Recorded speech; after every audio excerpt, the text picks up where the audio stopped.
Hi കൂട്ടുകാരെ, ഇന്ന് ഞാൻ എടുക്കുന്ന വീഡിയോ കണ്ട ഇവിടുത്തെ ഫയർ വർക്ക്സിനെ കുറിച്ചാണ്. ഇന്നലെയാണെങ്കിൽ ജാനുവരി 11 ആയിരുന്നു. അപ്പോൾ ഇവിടെ ഫയർ വർക്ക്സ് നടക്കുന്നുണ്ടായിരുന്നു. അപ്പം ഞങ്ങളത് കാണാൻ വേണ്ടി ടെറസിൻ്റെ പൊക്കത്ത് കയറി നിൽക്കുകയാണ്.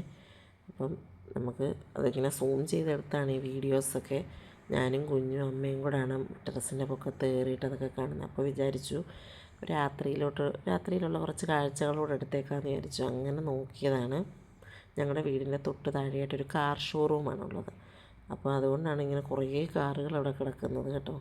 അപ്പം നല്ല രസമുണ്ട് രാത്രിയിൽ ഇങ്ങനെ ടെറസിൻ്റെ പൊക്കത്ത് കയറിയിരുന്ന് വീഡിയോസൊക്കെ എടുക്കാനായിട്ട്. നല്ല ഭംഗിയുണ്ട് കാഴ്ചകളൊക്കെ കാണാനായിട്ട്. നല്ല വണ്ടിയൊക്കെ പോകുന്നതുമൊക്കെ കുഞ്ഞിന് ഭയങ്കര ഇഷ്ടമായിട്ടുണ്ട് ഇങ്ങനെ കാഴ്ചകൾ. അവൻ താഴോട്ട് പോകാനായിട്ട് സമ്മതിക്കുന്നേ ഇല്ല. ഫയർ വർക്ക്സൊക്കെ ഏതാണ്ട് 1 മണിക്കൂറുണ്ടായിരുന്നു. അതെല്ലാം കഴിയാറായി. എന്നിട്ടും അവൻ പോകണ്ടെന്നും പറഞ്ഞു. പക്ഷെ നല്ല തണുപ്പുണ്ട്. ഞങ്ങൾ കുറച്ച് നേരം കൂടി ഇവിടെ നിന്നൊന്ന് കാണാമെന്ന് വിചാരിച്ചിട്ടുണ്ട്. അങ്ങനെയാണ്. അതുകൊണ്ട് അങ്ങ് ദൂരെ ഇപ്പോൾ നമുക്ക് കാണാൻ പറ്റും.